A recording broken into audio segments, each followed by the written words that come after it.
You can do much more than just writing in Notepad. You can select its menu items using keyboard shortcuts. When you press left Alt key, you will see underlined letters in menu items names. These letters make keyboard shortcuts to their respective names. For example, if you want to change text font, you should press Alt O to enter Format menu and then F to select Font item and open its dialog box.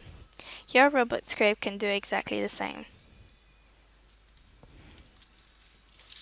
Keyboard Alt and O. OF.